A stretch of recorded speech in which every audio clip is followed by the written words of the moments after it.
শুধু দর্শক বন্ধু, আপনারা দেখছেন একে নিউজ বাংলা। হাড়োয়া থেকে মাতিন সাহেবকে প্রার্থী করায় তিনি নামতে নামতে এতটা নিচে নেমে গিয়েছে যে ভাষায় বলা অসম্ভব। তিনি একজন মাওলানা মুফতি সাহেব, তানার সামনে গানের তালে তালে নাচছেন আর তিনি বসে বসে দেখছেন। আর একদিকে দেখলাম যে মুখ্যমন্ত্রী মমতা বন্দ্যোপাধ্যায় মাতিন সাহেবকে বলছেন যে উঠে আসুন, নমস্কার করুন, সালাম নয় নমস্কার করতে বলছেন। সেই সঙ্গে সঙ্গে মাতিন সাহেব নমস্কারও করলেন এবং পাশের বিধানসভার প্রার্থী উষারানী মণ্ডলের হাত দুটি ধরে উপরের দিকে তুললেন। আপনারা মিডিয়া এবং সোশ্যাল মিডিয়ার মাধ্যমে আপনারা দেখেছেন। আর কতটা নিচে নামবেন এই মাওলানা মুফতি মাতিন সাহেব, বহু মানুষের কিন্তু এই প্রশ্ন রয়েছে। এই প্রসঙ্গে ফুরফুরা শরীফের ঠোঁটকাটা পরিচিত পীরজাদা তোহা সিদ্দিকী তিনি ঠিক কি মন্তব্য করলেন শোনাব আপনাদের। দেখেন, মাতিন সাহেবের সম্পর্কে আমি বক্তব্য রাখিনি, কারণ মাতিন সাহেবের সম্পর্কে বক্তব্য মাতিন সাহেব নিজেই রেখে দিয়েছে। মহিলাদের হাত ধরলে কি হবে, কোনো মঞ্চে বসে ড্যান্স দেখলে, গান বাজনা শুনলে কি হবে, জোহাত করলে কি হবে, মাথা নত করলে কি হবে, সেটা মাতিন সাহেব নিজেই বলে দিয়েছেন। এবং মাতিন সাহেবের বড় ভাই আব্দুল কাইম সাহেব বলে দিয়েছে এই ধরনের কাজ করলে কি হবে না হবে বলে দিয়েছে। তবে আমার একটা আশ্চর্য লাগলো, কিভাবে মুসলমানগুলোকে মুরগি বানানো হচ্ছে। মমতা ব্যানার্জির বহু প্রচার আমি দেখেছি, বহু মঞ্চ নাকি দেখেছি। মমতা ব্যানার্জি কাউকে কিন্তু আমি বলতে শুনিনি এই অমুক এখানে এসো, এই অমুক এখানে এসো, নমস্কার করো নমস্কার করো। এটা আমি আমার জীবনে কাউকে দেখিনি মমতা ব্যানার্জিকে বলতে। কিন্তু মতিন সাহেবকে মুরগি বানাবার জন্য উষারানীকে ডাকলো এবং মতিন সাহেবকে ডাকলো, ডেকে বলল নমস্কার করো নমস্কার করো। এই কথাটা ওনার জীবনে, ওনার লাইফে, মমতা ব্যানার্জির লাইফে প্রথম বলতে আমি শুনলাম। এর আগে একটাও আপনারা দেখাতে পারবেন না। অতএব কলে কৌশলে মতিন সাহেবকে মুরগি বানিয়ে ফেলেছে, এটা আমি বলতে পারি। কিন্তু আমার মনে হয় মতিন সাহেব এসব সহ্য করতে পারবে না।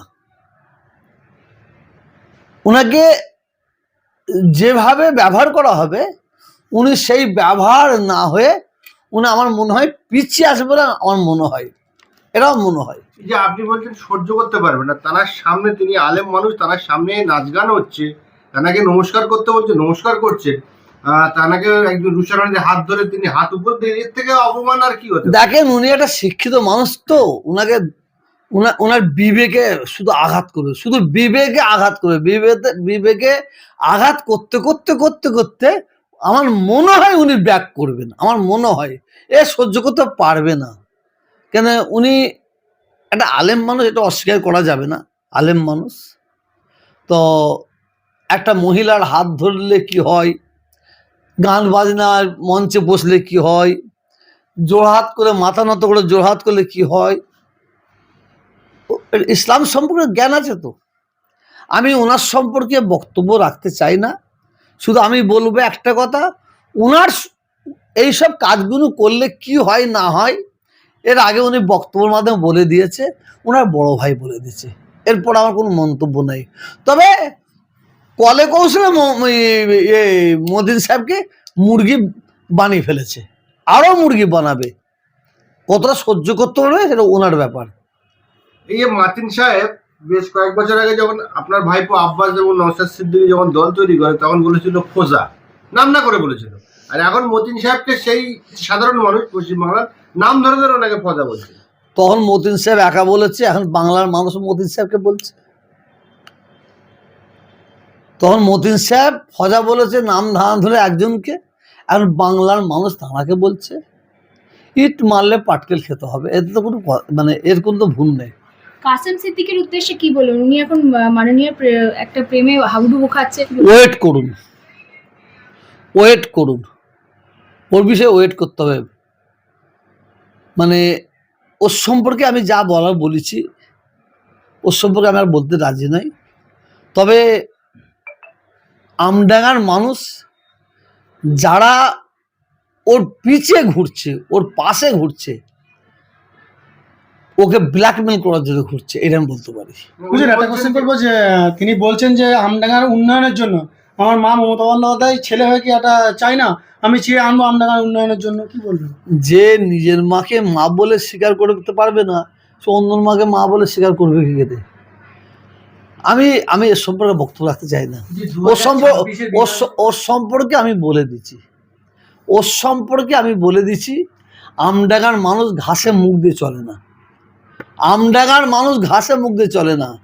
কিন্তু আমি আবার বলবো, যদি ও জিতে যায়, ভাঙড়ের যে অবস্থা হয়েছে সেই অবস্থা ওখানে হবে।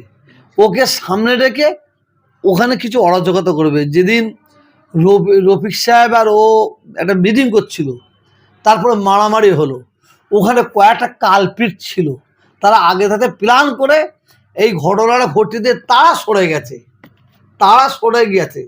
এই ধরনের ঘটনা আমডাঙ্গায় ঘটবে।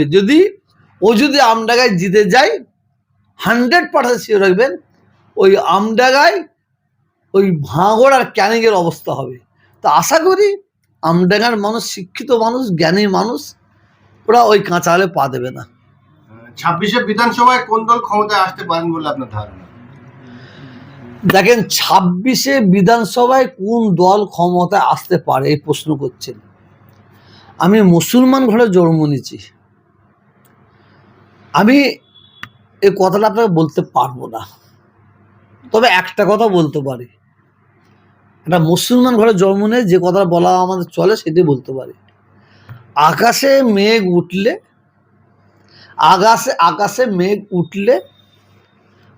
আমি বলতে পারবো বৃষ্টি হতে পারে, বৃষ্টি হবে কি হবে না এটা বলা যাবে না, হতে পারে। তো এবারে যা পশ্চিম বাংলার হাল, আমি চারিদিকে ঘুরে দেখছি, এককভাবে কোনো সরকার আসবে বলে আমার মনে হচ্ছে না, এককভাবে কোনো সরকার আসবে বলে আমার মনে হচ্ছে না। আমি চারিদিকে ঘুরে যে আবহাওয়া দেখে আমি যতটা মানে দেখে নিয়ে আমি আপনাদের বলছি, একভাবে আমার মনে হয় এককভাবে কোনো সরকার আসতে পারে বলে আমার মনে হচ্ছে না। আপনি তো বারবার বলেন যে মমতা ব্যানার্জি অনেক উন্নয়নের কাজ করে, তাহলে উন্নয়নের কাজ করলে কেন ক্ষমতায় আসতে পারবেন না? আমি আবার বলছি, মমতা ব্যানার্জি সম্পর্কে যদি কেউ আমার সামনে কথা বলে, তার ঘাড় ধরে বের করতে হবে এখান থেকে। এবং অনেক মিডিয়া চাইছে, অনেক মিডিয়া আমার মুখ দিয়ে বলিয়ে নিতে চাইছে, তোহা সিদ্দিকী মমতা ব্যানার্জির বিরুদ্ধে বলুক, আমি যদি বলি তাহলে কি হবে, মমতা ব্যানার্জির সঙ্গে আমার সঙ্গে একটা দূরত্ব তৈরি করে দেওয়া হবে।